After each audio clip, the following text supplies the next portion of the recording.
21. This is Christian's favorite number, 22, and it is also a T Swift song.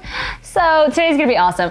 We have Freddie talking, which I'm so excited. You've already seen Freddie before. She's one of my closest friends, and she is a counselor. So this girl has some wisdom to share with y'all. We're gonna be talking about the fact that God holds you steady, which is why Christian has been so kind to offer his beautiful gift of singing to us today. Could you please lead us in some worship? The song is Unsteady by XX Ambassadors, and it is not a worship song, but there is a thread throughout the song that this guy, this man, he's unsteady, and he needs something to help solidify him.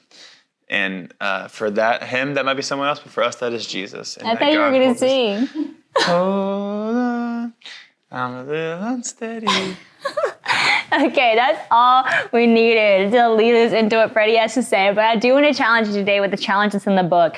And it just asks a simple question. What are you stressed about today? Maybe take some time right now to actually think about the things that are stressing you out. What are you anxious about? Now, here's the challenge. Allow God's steadiness to rest over you right now before you see the resolution occur. And y'all, I think it's so tempting that we would wait until everything's fixed to not be stressed or everything's fixed to not be anxious. But I challenge you, can you find peace that surpasses all understanding before anything in your circumstances change, just by allowing God to change your heart? So I can't wait to talk about this subject more with Freddie.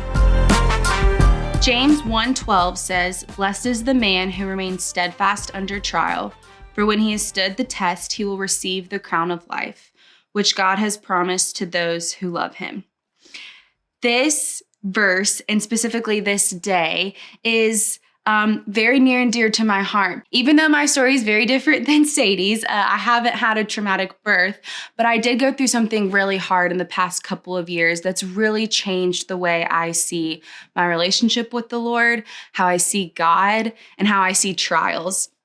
And before that, when I would read this verse, I would really think of trials being kind of more small, not really these massive life-changing things that would cause me to be unsteady or unstable, but things that are just kind of challenging, like in middle school, getting a bad grade on a test, or in college, not getting the internship I wanted. But what I really went through a hard trial, remaining steadfast was really hard for me. And I think I had to learn what steadfast means. I had to learn that it's actually my faith that's being tested. My brother went through a really bad accident, and it caused him to be paralyzed. And it was really challenging for me because I questioned God throughout the whole process. And I really wrestled with wanting him to be healed, obviously, for the obvious reasons. But when it didn't happen after a month and 3 months and 6 months and a year, I noticed my faith was shaky. I noticed I couldn't really go to God the same way. I didn't have the same understanding of who he was.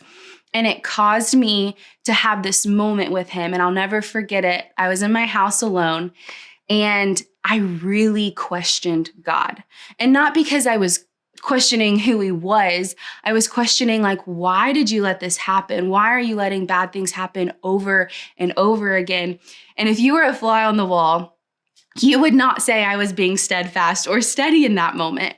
I was really wrestling with God and challenging my faith.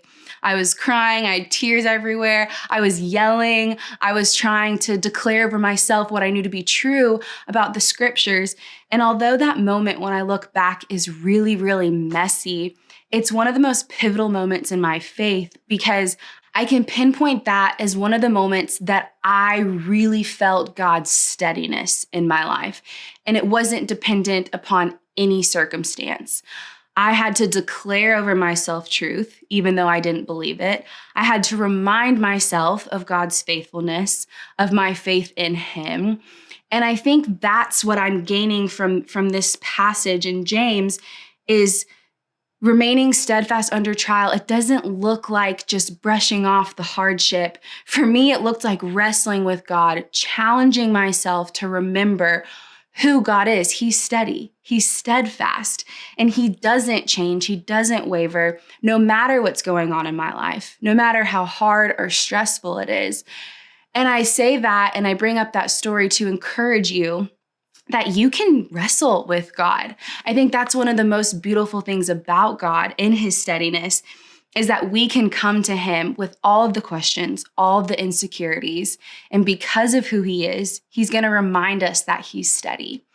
That moment that I'm referring to in my house when I'm wrestling with God, it's such a pure moment in my mind because I'm challenged to go back to that place and remember God's goodness in the midst of so much pain. Remember his faithfulness. And it's beautiful to me that that's what God does. He's just that steady. He's just that kind. He's just that pure, that no matter how we come to him, he will always remain steady. And the challenge today is to think about what you're anxious about, to think about what you're stressed about, and allowing God's steadiness to rest over you. And I want to even challenge you deeper in that. Wrestle with God, with what you're stressed about, with what you're anxious about, and allow him the space to show you how steady he is, because he's going to be the one that's going to show you his character if you search for it. In the scriptures, it says, if you seek and knock, you will find. And so I know with a pure heart, if you are seeking and knocking, you will find him and find his steadiness today.